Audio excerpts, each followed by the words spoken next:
Hey, if you don't happen to know who I am, my name is Reece and I am the owner and founder of Define. And today we are going to be talking about foundation, how many pumps you should use based on the coverage you need, and some areas to make sure that you hit with foundation because otherwise it's going to look inconsistent. Because have you ever thought to put foundation on your ears? I bet not before hearing about this tutorial, but I'm going to explain why it's really important. So here's what you are going to need today. You're going to want your foundation in your shade. You're going to want your dual camouflage stamper brush. So this is the one with the more waxy coating on both sides. And then you are also going to want to have a foundation sponge. Make sure it is damp. So what I did before this tutorial is I just ran it under some water, squeezed out all that extra water, and then now I just have like a more poofy sponge, if that makes sense. Poofy, I guess, is a technical term today. But how many pumps of foundation should you use? One pump is if you want extremely light coverage, you want to cover a little bit of your face, but you still want to be able to see your freckles. You might see a little bit of redness if you happen to be like me and you have some redness in your skin. But if you're like, no, I need a little bit more than that, that's where 2 pumps is what I use on average. I would say when I'm doing my makeup every day because I do have extra redness in my skin.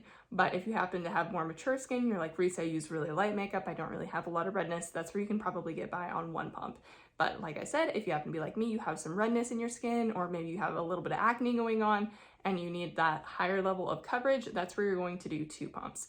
I only ever use 3 pumps if I am doing something for film or if I happen to be wearing a dress that's like a lower cut and I need to make sure my foundation meets exactly where my dress line is so I don't have, like a perfectly matched face. My neck is white and down here is even more pale versus my arms, which are really dark. That happens a lot to me with how I, just tan when I'm out in the sun because I often wear t-shirts. So this area of me is really white and I have to kind of fix that with foundation. So if you happen to be doing media and you want to make sure there's absolutely no redness in your skin, that's where I would do 3 pumps. Or if you happen to be going to something more formal and your dress is cut a little bit lower to where you will see more of your neck or décolleté area, that's where you will use 3 pumps of foundation. But for today's tutorial, I will use about 2 because I will be doing my face, my ears, and my neck. So where are you going to put your foundation? A lot of girls put it on their hand, but here's the problem with putting it on your hand.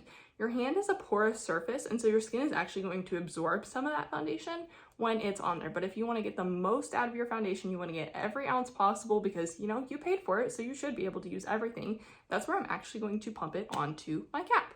So that is a technique I learned and I was like, that is genius. So that I'm not wasting a lot of product. Okay, that looks like 3 pumps, but they were about half pumps. I didn't go all the way down and up. If you're watching that, you're like, that looks like 3. But the first thing we're going to do is go ahead and line our brows. So I take my dual camouflage stamper brush. I'm gonna load up that foundation on the top of my cap and we are going to line our eyebrows. So because I have a lot of foundation on there, I'm just gently going to outline my eyebrows. I already have them filled in and I followed more of that fluffy brow today. So we're just gonna outline the top. Same thing on the other side here.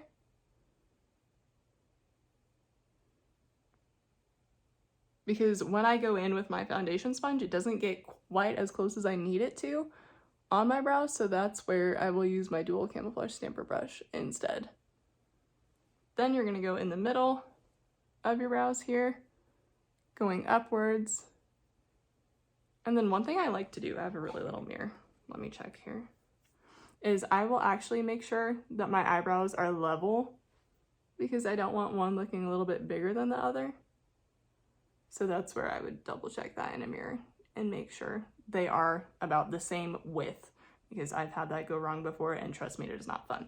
But now that you have that placed, you are going to take your foundation sponge and I'm just gonna gently kind of dab on top of that and that's going to blend out that area that I just placed. Sorry, you can hear my dog going up the stairs. She likes to be a part of tutorials, so who knows, maybe one day she'll jump in. Oh, it's actually my dog. He doesn't normally come up here, so I don't know what he's wanting. Anyways, now, I guess I should fill you in on what I'm doing. So I took my foundation sponge, which is damp, and then I grabbed some foundation off of my cap, and I am just pat pressing this and kind of placing at first, and then we'll worry about blending. Then I'm gonna go down onto my nose. Next, I'm going to tuck my lips in getting my upper lip and kind of my chin here. And one area you probably noticed I did make sure I hit was the bottom of my nose. If you miss the bottom of your nose with foundation, you're gonna look like Rudolph the Red-Nosed Reindeer, and we don't want that to happen. And you can kind of pinch the top to get into that corner of your nose or that crevice because it's a little bit harder to reach. Now we're gonna go on the cheeks, and again, I'm just placing, we'll worry about blending here in a second. Making sure I'm connecting that to my temple and getting close to my jawline. Same thing over here. Just dotting to kind of get it placed. I'm gonna put a little bit more foundation on my cap because I am looking a little bit more red today. It's because I've gotten some time out in the sun. Sometimes I burn because I'm a little bit more pale, but that's just the fun of living in the Midwest.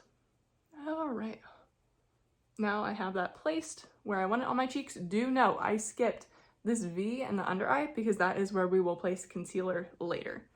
Now I'm going to apply some on my ears because my ears do tend to get red when I'm hot. So I'm grabbing that foundation off the top of my cap. Just a very little bit will go a long way with your ears. And I'm actually going to dab that all over my ear.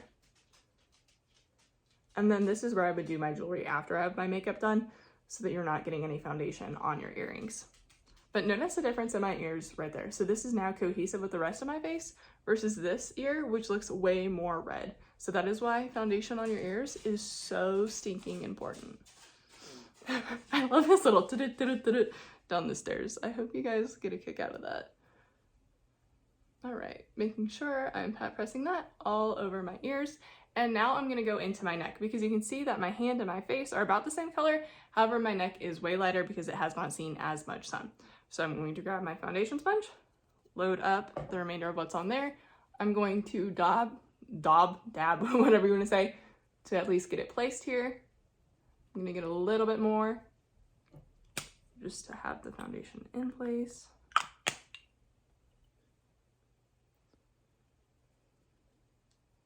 Making sure you're connecting your jaw down to your neck too with that color. And make sure you meet the line where your shirt stops. However, because I'm wearing white, that was a little bit of a risky choice today. I might have to adjust that a little bit off camera. I did not want to risk getting it on my shirt. So I'm just meeting about where my necklace is, and then I will blend that later. All right, making sure we're good to go there too. Now that we have everything placed, let's go ahead and blend. So I'm going to use a little bit of this rolling motion. So you can see I'm kind of rolling it more from my wrist, not necessarily like my elbow, but it's coming from my wrist and my hands. And I'm blending that upwards towards my hairline. When I'm blending the forehead here, it's using that rolling motion to get that blended. On my nose, I kind of use more of a dotting motion because my nose does tend to get really red. I don't know why, but I look like Rudolph the Red-Nosed Reindeer without foundation. And then I'm dotting here, dotting on my chin, and then you can kind of roll a little bit more here when it comes to your cheeks. Making sure you're rolling it towards your hairline, blending that into the ear. Same thing over here. I'm just gonna roll.